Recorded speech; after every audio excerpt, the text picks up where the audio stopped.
ជំរាបសួរបងប្អូនហើយថ្ងៃនេះផងដែរម៉ាស៊ីនកន្លងខ្នាតទួយចូលស្តុបបន្ថែមចូលបានពីគ្រឿងបងប្អូនហើយម៉ាស៊ីននេះអត់ទាន់បានតែអីទេបងប្អូនគាត់ថា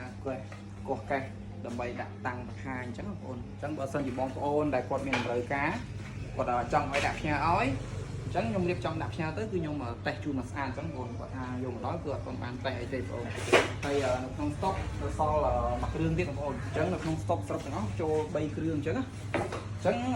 ហើយនៅតាមផ្លូវខ្ញុំក៏បងធ្លាក់មកតាមផ្លូវក៏មានមកបន្ថែមទៀតបងប្អូនសិនកន្លងពួកណាមួយមួយជីនេះជិបចំកន្លែងក៏កន្លែងរៀងជាគីដែរពួកណាមួយអង្គមរៀងច្រើនដែរអញ្ចឹងសម្រាប់បងប្អូនដែលគាត់មានតម្រូវការចង់បានប្រភេទម៉ាស៊ីនកន្លងខ្នាតតូចដើម្បីយកទៅសម្រួលការងារបងប្អូនភ្ញៀវខ្លះគាត់ឆាន់មកសួរខ្ញុំថាប្រភេទខ្នាតតូចនេះ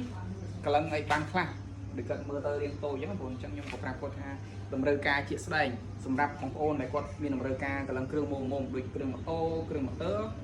ឬក៏គ្រឿងអីផ្សេងដែលត្រូវការកន្លងគ្រឿងនិយាយរួមទៅប្រភេទគ្រឿងមុំមិនធំអញ្ចឹងបងប្អូនតែបើថាធំយើងអាចប្រើជាមួយម៉ាស៊ីនកន្លងខ្នាតធំតែបើថាកន្លងគ្រឿងមុំគឺខ្ញុំធានាឲ្យថាប្រើប្រាំងស្រួលតែបើកន្លងគ្រឿងធំអីខ្ញុំអត់ធានាទេបងប្អូនពិសាថាដូចខ្ញុំនិយាយអញ្ចឹងព្រោះនឹងយើងយកមកគឺគ្រាន់តែសម្រួលការងារមុំទេអញ្ចឹងដូចភ្ញៀវខ្ញុំដែលគាត់យកទៅភាគច្រើនជាងម៉ូទ័រជាងម៉ូតូហើយជាងម៉ូតូភាគច្រើនគាត់យកទៅកន្លងស្បែកកន្លងចានឃ្លីកន្លង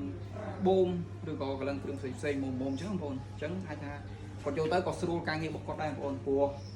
គាត់ជិលទៅឆ្ងាយអញ្ចឹងបងប្អូនគ្រឿងមុំគឺគាត់ប្រើខ្លួនគាត់ហើយការប្រើប្រាស់ម៉ាស៊ីនកន្លងបងប្អូនមិនបាច់បារម្ភថាយកទៅទោះបីបងប្អូនអត់ចេះប្រើបងប្អូនថាយកទៅប្រើអត់កើតអញ្ចឹងបងប្អូនយកទៅគឺអាចថាស្វែងយល់បានហើយខ្ញុំអាចធ្វើវីដេអូបង្ហាញពីរបៀបប្រើប្រាស់បានអញ្ចឹងបងប្អូនខ្ញុំធ្វើច្រើនដែរពីការប្រើប្រាស់ពួកការប្រើប្រាស់ដូចកន្លងស្បែកកន្លងត្រឡប់អីគាត់មានអីពិបាកដូចបងប្អូនហើយគួរស្បែកសម្រាប់បងប្អូនដែលគាត់យកម៉ាស៊ីនទៅគាត់ចង់បានស្បែកចង់បានប្រភេទកាបិត CNC ឬក៏ប្រភេទអីគឺខ្ញុំមានម៉ាសេតអញ្ចឹងបងប្អូនអាចកំងបន្ថែមបានហើយនៅក្នុងស្តុកគឺសពហ្នឹងឯងបងប្អូនហើយមកតាមផ្លូវបន្ថែមទៀតអញ្ចឹងសម្រាប់បងប្អូនដែលមានតម្រូវការចង់បានប្រភេទម៉ាស៊ីនកន្លងខ្នាតតូចបងប្អូនអាចទាក់ទងខ្ញុំបានបងប្អូនអាចឆាតជួបខ្ញុំតឬក៏បងប្អូនអាចទាក់ទងខ្ញុំបានតាមលេខ Telegram អរគុណ